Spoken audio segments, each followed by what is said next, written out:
Hello, everyone. Welcome to the Construction Record Podcast. I'm digital media editor Warren Frey, and with me today I have.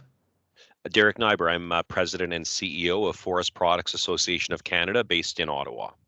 Great. And we're going to be talking about sustainable forestry today. So I think we should start with a definition of what that is. Yeah, so it means a number of things. I would say it starts with managing this renewable resource with care. The other unique part about actually forest management in Canada is in 94% of the companies that are part of the Forest Products Association of Canada family are the lands they're operating on are primarily public lands under the purview of provincial government. So what comes with that, I would say, is a pretty high social license test. The importance of consulting and incorporating local values, local science, local input from Indigenous and non-Indigenous communities into land-based planning. And the other cornerstone of forestry in Canada, of course, is replacing more than what's taken, so that we can keep our forests as forests forever. Mm-hmm. And one of the things about forestry is wood waste. And I was wondering, how does it contribute to sustainability? And also, what were you doing before that wasn't contributing to sustainability with wood waste that we're now doing to be more sustainable?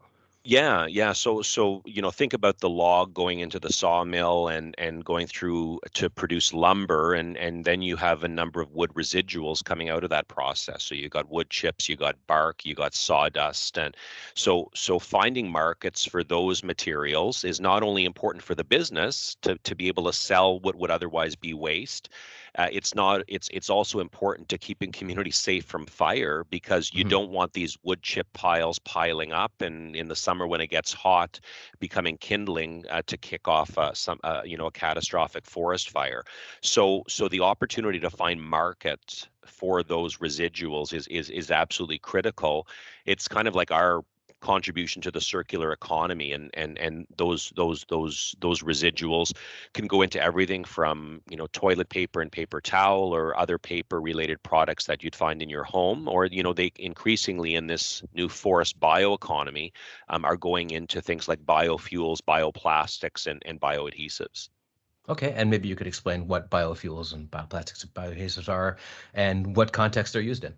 Yeah. So it's really, the using wood waste to make these other products would provide alternatives to more fossil fuel intensive products. So using a renewable material, using waste, and displacing that in the market, displacing higher carbon fuels or higher carbon products, or fossil fuel intensive products like plastics. So we're seeing a huge opportunity in that growing bioeconomy, because of the focus on this move to a lower carbon economy.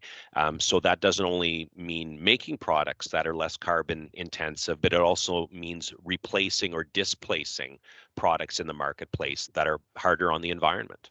The bio opportunity is beyond fuels, but we are seeing companies like Ensign in Renfrew, Ontario, that's making bio crude for heating and cooling.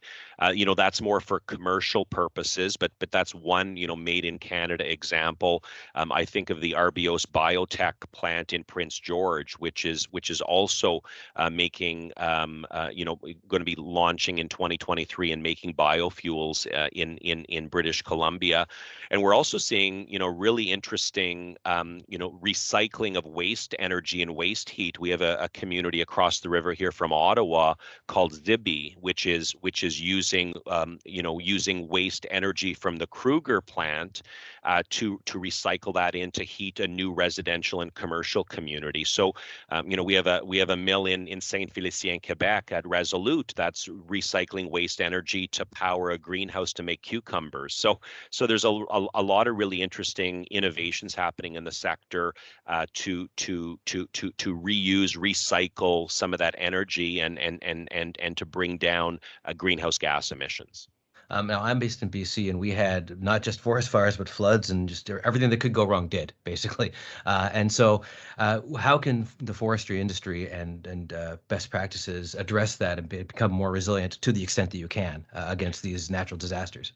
Yeah, I think what we've seen in BC, and we've seen it, in throughout Western Canada through some pretty brutal fire seasons. It tends to start with a pest outbreak, and in the case of Mhm. BC, it was the mountain pine beetle, which chewed through over 60% of the pine trees in British Columbia, made its way over into Alberta and Saskatchewan, and has created a real problem in terms of fire risk.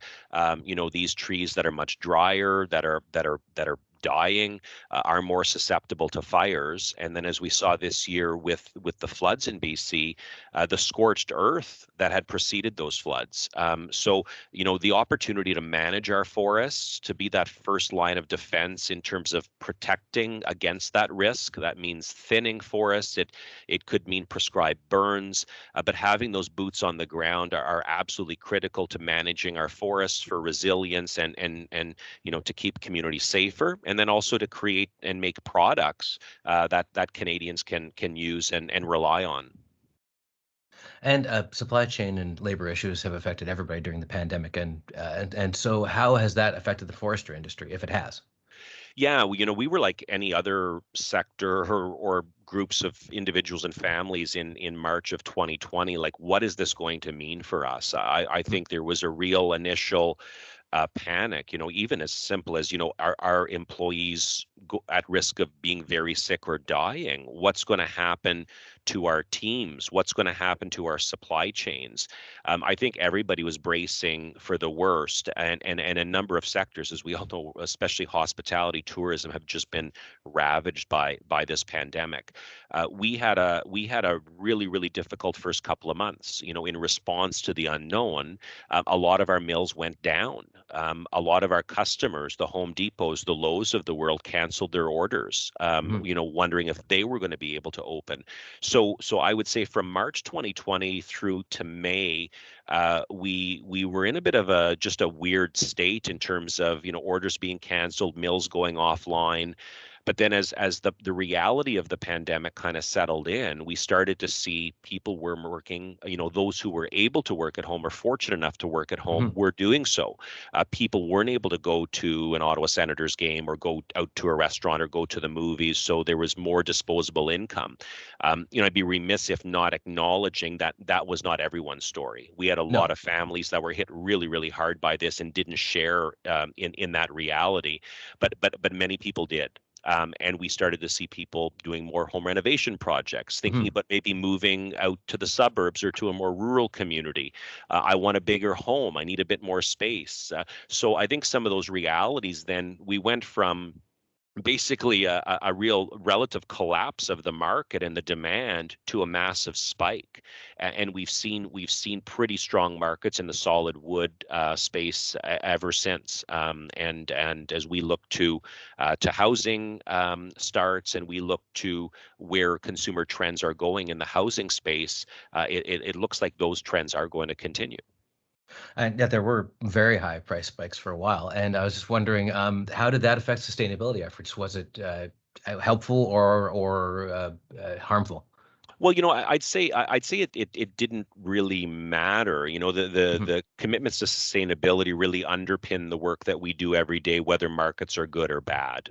So, I think if there's a plus side, if when companies were making more money, there is that opportunity to invest back in the business and take on new initiatives.